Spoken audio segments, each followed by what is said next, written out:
લિંબાયત ડુંભાલ ખાતે આવેલ ફાયર સ્ટેશનમાંથી જાનકી જીવદયા સંસ્થા દ્વારા રતલ વાઇફર સાપના બચ્ચાને બચાવાયો હતો।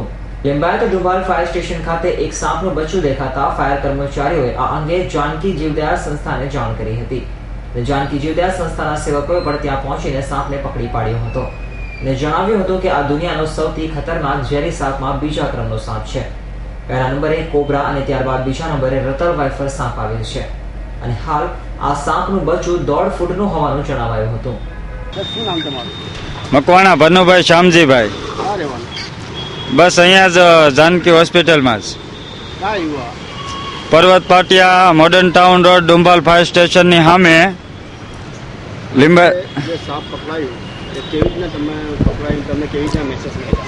અહીંયા અમારી સામે જે લીંબાયત ઝોનની બાજુમાં જે ડુંભાલ ફાયર સ્ટેશન આવેલું છે ત્યાંથી એના અધિકારી આવ્યા કે ભાઈ અહીંયા એક સાપ અમારે ત્યાં નીકળી આવ્યો છે તો તમે આવો।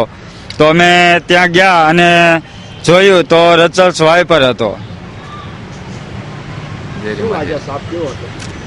આ સાપ આપણે જે 54 જાતિ આવે એમાં કોબરા પછી આજે રચલ્સ વાઇપર કહેવામાં આવે કે અડધો કલાકની અંદર માણસ મૃત્યુને પણ પેટે જો ડંસ આપ્યો હોય તો આ સાપ ઝેરી કહેવામાં આવે છે। કયા પ્રકારના તમે સાપ પકડા છો? અમે ઇન્ડિયાનો ઝેરીમાં ઝેરી જે કોમન ક્રેટ કહેવામાં આવે, ત્યાર પછી કોબરા અને આ જે પકડ્યો તે રચલ્સ વાઇપર અને ફુરસા, આ 4 જ ઝેરી આવે છે, બાકી બધા સાપો બિનઝેરી હોય છે। ત્યારે હવે જંગલો કપાઈ રહ્યા છે તે સમયે જંગલી પ્રાણીઓ પણ હવે શહેરની વાટ પકડી રહ્યા હોય તેમ લાગી રહ્યું છે। Bureau report, S9 news, Surat.